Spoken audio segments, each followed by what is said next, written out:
ममता बनर्जी इस वक्त भयंकर गुस्से में है। बीजेपी पर उनका गुस्सा तो निकलता रहता है क्योंकि बीजेपी उनकी सबसे बड़ी दुश्मन है, लेकिन ममता बनर्जी का गुस्सा इंडी गठबंधन पर भी निकल रहा है क्योंकि इंडी गठबंधन उनके वोट काट रहा है।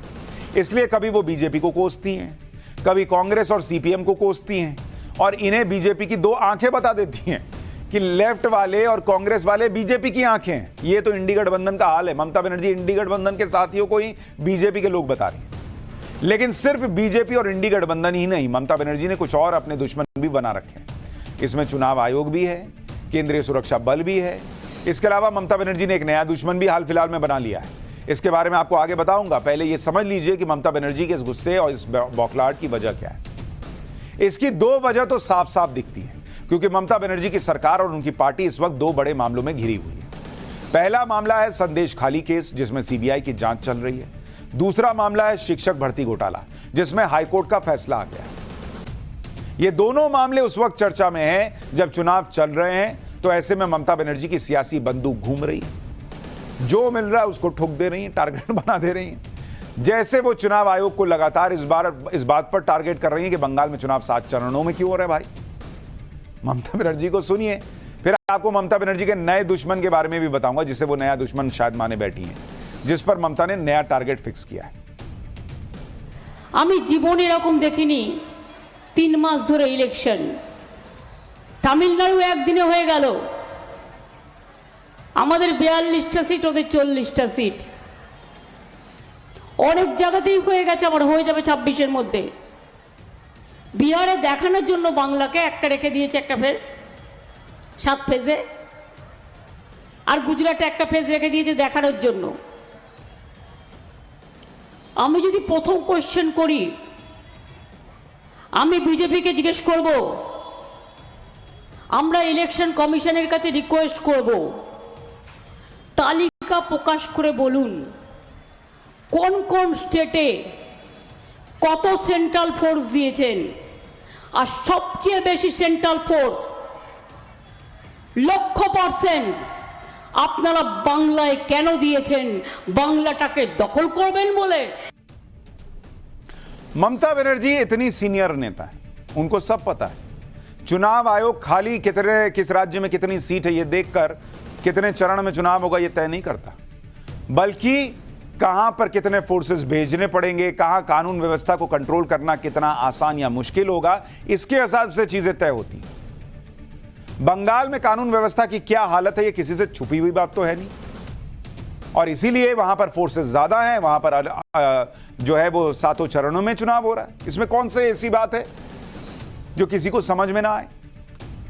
ममता बनर्जी चुनाव आयोग पर अपनी भड़ास नहीं निकाल रहे, चुनाव आयोग पर ही सिर्फ अपनी भड़ास नहीं निकाल रहे, उन्हें इस बात से भी दिक्कत है कि कोर्ट ऐसे फैसले क्यों दे रही है जिससे चुनाव के वक्त उन्हें सियासी तौर पर चोट पहुंच रही है। जैसे आप बंगाल में शिक्षक भर्ती घोटाले का मामला देखिए। बंगाल के शिक्षक भर्ती घोटाले में हाईकोर्ट ने नियुक्तियां रद्द की, तो ममता बनर्जी इस तरह के फैसलों को लेकर ही सवाल उठाने लगी। आरोप है कि रायगंज की रैली में ममता बनर्जी ने 2016 की शिक्षक भर्ती परीक्षा से हुई सभी नियुक्तियों को रद्द करने का कलकत्ता हाईकोर्ट का आदेश जो है उसे अवैध करार दे दिया और कहा कि उनकी सरकार फैसले को चुनौती देगी। ममता बनर्जी ने बीजेपी नेताओं पर न्यायपालिका के एक वर्ग और फैसलों को प्रभावित करने का आरोप लगाया। ममता बनर्जी ने कहा कि सभी भर्तियों को रद्द करने का अदालत का फैसला अवैध है। हम उन लोगों के साथ खड़े हैं जिन्होंने नौकरियां खो दी, हम इस आदेश को सुप्रीम कोर्ट में चुनौती देंगे। ममता बनर्जी को एक बार सुनिए, फिर बताता हूं कि कोर्ट पर टिप्पणी करना ममता बनर्जी को कैसे भारी पड़ गया। এটা বিচারপতিদের দোষ নয়, এটা কেন্দ্রীয় সরকারের দোষ। তারা বিজেপির লোক দেখে দেখে এখানে বসিয়েছেন যাতে তারা বিজেপি পার্টি অফিস থেকে যা বলে দেয় সেই ড্রাফটটা তারা করে দেয়।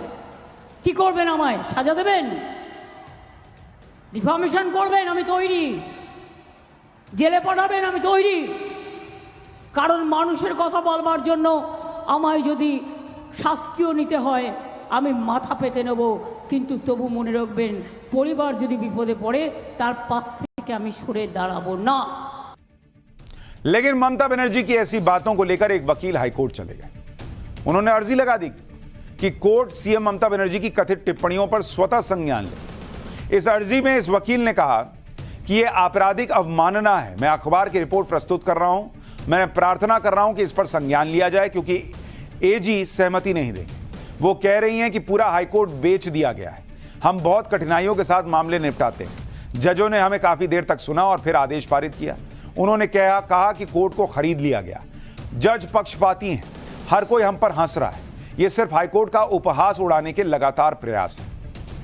कोलकाता हाईकोर्ट का फैसला चुनावों के दौरान आया, इसलिए ममता बनर्जी सियासी माइलेज लेने के लिए इस मामले में बीजेपी को भी घसीट रही है, जबकि पूरे मामले में बीजेपी का तो कोई लेना देना है नहीं।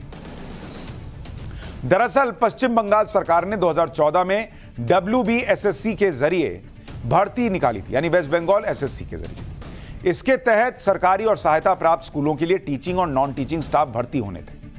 तब 24,640 पदों के लिए 23 लाख से अधिक लोगों ने भर्ती परीक्षा दी। भर्ती की प्रक्रिया 2016 में शुरू हुई, लेकिन इसमें 5 से 15 लाख रुपए तक की घूस लेने का आरोप लगा। मामले में कलकत्ता हाईकोर्ट को कई शिकायतें मिली। इसके बाद कोर्ट ने CBI को जांच का आदेश दिया। इस मामले में CBI ने बंगाल के पूर्व शिक्षा मंत्री पार्थ चटर्जी, उनकी करीबी मॉडल अर्पिता मुखर्जी और SSC के कुछ अधिकारियों को गिरफ्तार भी किया था। और उसके बाद अब कोर्ट का फैसला आया। ममता बनर्जी ने हाईकोर्ट के फैसले पर तो सवाल उठाए। उन्होंने पूरे मामले में सियासत भी देख ली, लेकिन सरकार की लापरवाही और गड़बड़ियों पर वो कुछ नहीं बोली, जिसकी सजा उन शिक्षकों को मिल रही है जिन्होंने अपनी मेहनत से परीक्षा पास की। कोलकाता हाईकोर्ट ने भर्ती परीक्षा से हुई नियुक्तियों को अवैध करार दिया, जिसके बाद 24,000 टीचिंग और नॉन टीचिंग स्टाफ की नौकरी चली गई। साथ ही शिक्षकों से 7-8 साल के दौरान मिली सैलरी भी वापस करने का निर्देश दिया गया है। अब बताइए, जिन्होंने वाकई सही ढंग से मान लीजिए एंट्री की होगी, उनका क्या दोष? उधर संदेश खाली मामले पर कलकत्ता हाईकोर्ट के आदेश के बाद CBI ने बड़ा एक्शन लिया। आज CBI ने संदेश खाली में जमीन हड़पने और महिलाओं के खिलाफ यौन शोषण से केस में पहली FIR दर्ज करी। CBI की FIR में संदेश खाली के 5 मुख्य आरोपियों के नाम शामिल हैं। हालांकि ये आरोपी कौन है, ये सामने नहीं आया, लेकिन कहा जा रहा है कि ये सभी प्रभावशाली लोग हैं। यानी बंगाल में तूफान आया हुआ है। ममता बनर्जी सबसे ही नाराज हैं, इंडी गठबंधन के साथियों से नाराज हैं, तो क्या चुनाव आयोग, क्या हाईकोर्ट, क्या बीजेपी और क्या कोई और ये नाराजगी दिखाती है कि बंगाल में मामला कितना टाइट है।